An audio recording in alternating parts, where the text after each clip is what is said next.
परमात्मा के संसार में भक्ति करो, संसार में रह के परमात्मा को कैसे भजना है ये आपको बताया था कि संसार में रहो, कर्म करो, परंतु परमात्मा को भूलो मत। संसार में रह के परमात्मा को भजो। किस प्रकार? कर से कर्म करही विधि नाना, मन राखे हूँ जहाँ कृपा निधाना। कर है जो हाथ हमें भगवान ने दिया है, इससे संसार का काम करते रहो और मन में उस परमात्मा का स्मरण बना रहे। ऐसे नहीं, हमने आपको कल भी बोला था कि हम आपसे ये नहीं कहते कि आप काम मत करो, व्यापार मत करो, सब करो, जो आप करते हो करो, परंतु स्मरण भगवान का बना रहे। भाव यह बना रहे कि भगवान जो कुछ भी हो रहा है ये सब तेरी मर्जी से हो रहा है, हमारा इसमें कुछ भी नहीं है। जो करते हो कन्हैया आप करते हो, आपकी कृपा से मेरा सब काम हो रहा है। करते हो तुम कन्हैया मेरा नाम हो रहा है, करते हो तुम कन्हैया। हमें भी यही भाव बनाना है कि कन्हैया आप करते हो, मेरा तो सिर्फ नाम हो रहा है। तो श्वास सांस पर भगवान का सुमरण करना, ये श्री सुखदेव जी महाराज हमें बताते हैं। कहते हैं कि जो भी व्यक्ति संसार में परमात्मा को पाना चाहे, 7 दिन में भगवान की भक्ति करना चाहे, उसे जीवन में हर श्वास में परमात्मा का नाम सुमरण करना चाहिए, प्रत्येक जीव में भगवान का दर्शन करना चाहिए। अब आगे श्री सुखदेव जी महाराज राजा परीक्षित से कहते हैं, तस्मात् भारत सर्वात्मा भगवान ईश्वरो हरि, श्रोतभ्यः कीर्तितभ्यश्च स्मर्तभ्यश्चिता भयम्। तस्मात् भारत सर्वात्मा, हे राजा परीक्षित, ये जो भारतवर्ष आपको दिख रहा है, ये संसार जो दिख रहा है, प्रत्येक परमात्मा का स्वरूप है, इन्हीं में ही अपनी अनुरक्ति प्रकट करिएगा। भगवान श्री सुखदेव जी वर्णन करते हैं कि हे परम देवता राजन, इस संसार में परमात्मा के अलावा कुछ भी नहीं है, इसलिए प्रत्येक जीव में परमात्मा को देखते रहना चाहिए और जो भी कुछ हमारे जीवन में होता है ये परमात्मा कर रहे हैं, इस प्रकार से भाव बनाना चाहिए।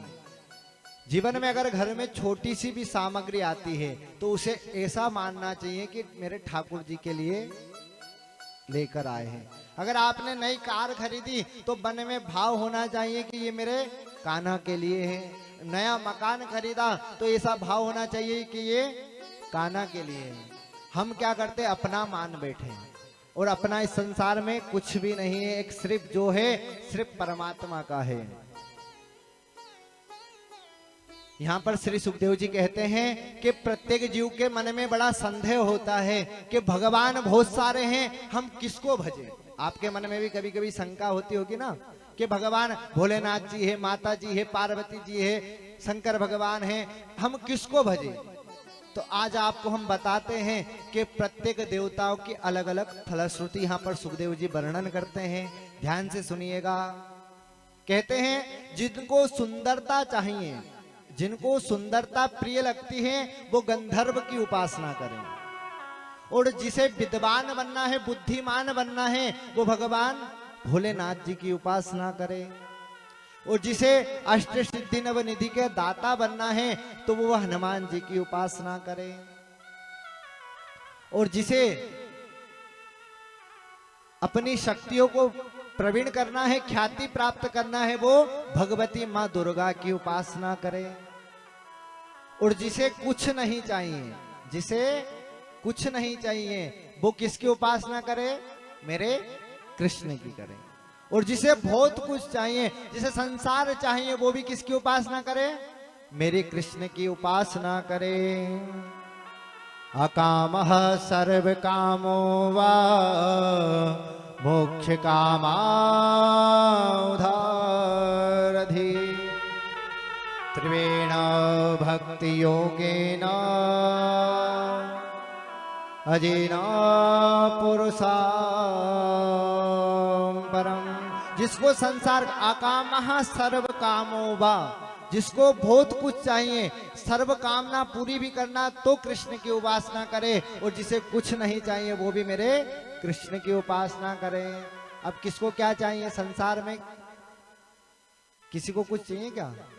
जिसको चाहिए वो हाथ ऊंचे करे, उसको उसके परमात्मा का नाम बताएंगे, उसको उसकी मनोकामना पूरी होगी। हाथ ऊंचे करे जिसको अपनी मनोकामना पूरी करनी है। नहीं करना है? अरे कुछ नहीं चाहिए, माता राम आपकी इतनी उम्र हो गई, संसार की चीज मांगते मांगते अब तो भगवान को मांगो। अब तो कृष्ण की उपासना करो और उससे बोलो कि मुझे कुछ नहीं चाहिए, अगर देखना है कुछ देना भी है तो परमात्मा तू मेरे घर मेरे बालक बनकर, मेरा बेटा बनकर आकर मेरा बुढ़ापे का सहारा बन जाना, मुझे इतना दीजिए। हमें संसार की चीज कुछ नहीं चाहिए। आपने अपने, अच्छा यहाँ पर वृद्ध भी बैठे हैं, आप बता दो आपकी 50, 45, 60, 70, 80 साल तक की उम्र हो गई, आपको संसार से सुख मिला? मिला क्या? और भी 100 साल अगर भगवान आपको दे दे तो आप सुखी हो जाओगे क्या? और भी 200 साल आपकी उम्र दे दे तो आप क्या सुखी हो जाओगे क्या?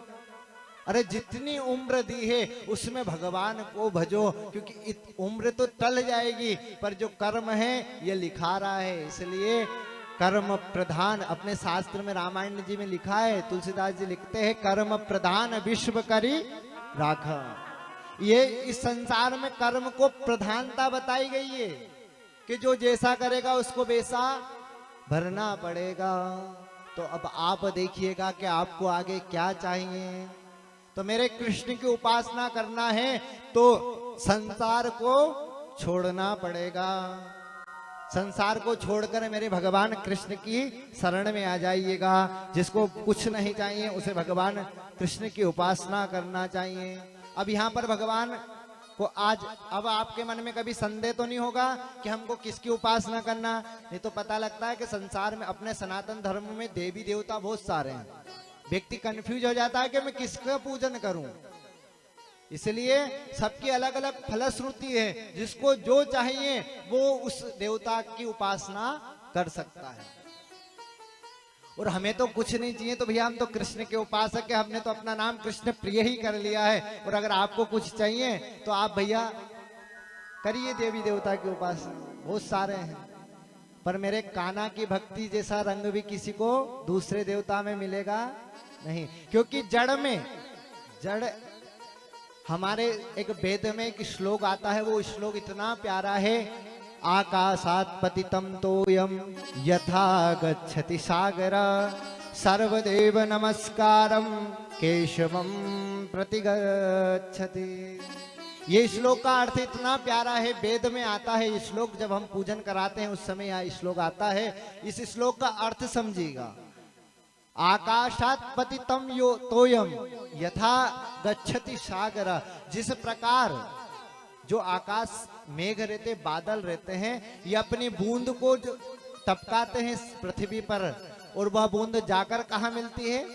सागर में। जो भी वर्षा होती है एक दिन सागर में जाकर मिल जाती है। आकाशात् पतितं तोयम यथा गच्छति सागर।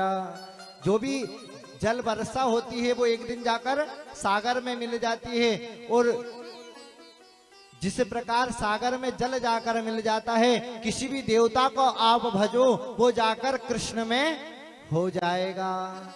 आकाशात् पतितं तोयम यथा गच्छति सागर सर्वदेव नमस्कारं केशवं प्रतिगच्छति। वो सारा कर्म, सारी पूजा एक दिन जाकर कृष्ण के चरणों में लिप्त हो जाती है। तो हम मैंने जड़ में जल डालो। मैं ऐसा नहीं कहता कि आप भगवान भोलेनाथ को मत भजो, कि राधा जी को, कृष्ण जी को। आपको जिससे प्रेम हो।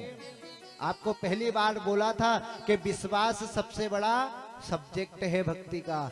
जिसपे आपको विश्वास हो, अगर कृष्ण में से प्रेम है तो कृष्ण की भक्ति करो, अगर भोलेनाथ जी से प्रेम है तो भोलेनाथ जी की भक्ति करो, परंतु एक को मानो, संसार में एक से प्रेम रखो।